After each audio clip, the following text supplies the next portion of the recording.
Hi, and welcome back to Staying Informed Without Losing Your Mind. I'm Jordan Forney, and today we're going to be talking about Mayor Zohran Mamdani's proposed pied-à-terre tax on New York City homes. But before we get into it, let's take a deep breath. Pause, breathe in, and out. Perfect. Now we're grounded, so let's dive in. This month, Mayor Mamdani introduced a proposal aimed at taxing ultra-wealthy second homeowners in New York City. And just to set the stage, this is still a proposal. It has not been passed into law and would need state approval before anything could actually happen, but it's already sparking a lot of debate. But before I explain it, let's hear from him. I said I was going to tax the rich. Well, today, we're taxing the rich. I'm thrilled to announce we've secured a pied-à-terre tax. So, what is a pied-à-terre tax? It's a tax on high-value second homes, specifically properties worth over $5 million that are not used as primary residences. According to Reuters, the plan targets luxury properties that are used only occasionally rather than as full-time housing. And as the New York Times reports, many of these units are owned by people who do not live in them full-time, even as affordability remains a major issue across the city.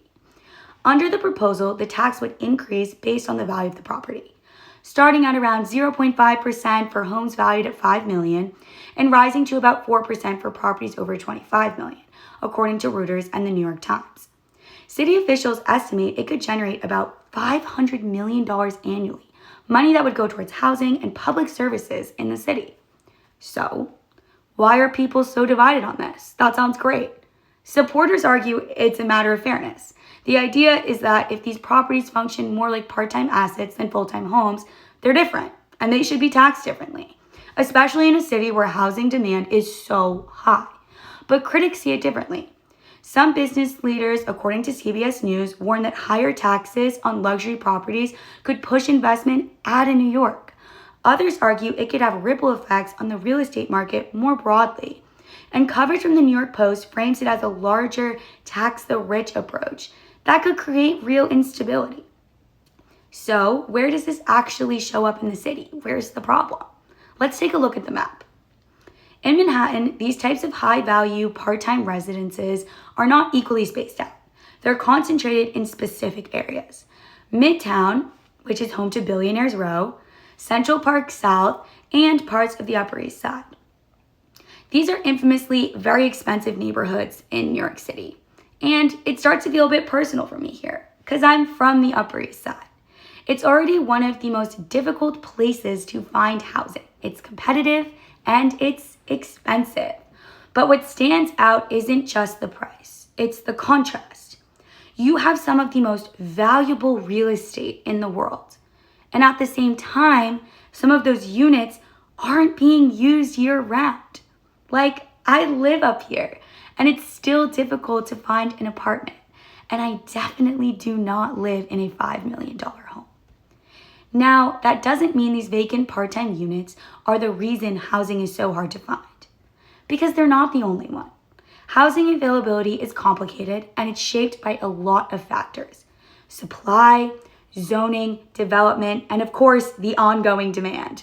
But what this policy is trying to do is focus on one piece of that puzzle: high-value homes that are not being consistently used. And that brings us to the bigger question. The question that answers where you stand. What is housing supposed to be? Is it a place to live? Or is it an investment? Or is it both? How do you regulate that in a way that is fair and equitable?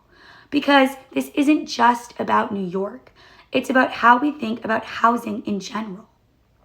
So before reacting, before immediately picking a side, pause, ground yourself. I promise it's worth slowing down, because staying informed doesn't mean reacting instantly. It means understanding the full picture.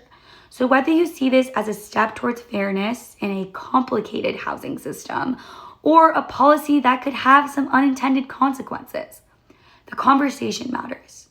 Because you can care about politics, you can care deeply, and you do not have to lose your sense of balance. That's the goal. Thanks for watching, and I'll see you next time on Staying Informed Without Losing Your Mind.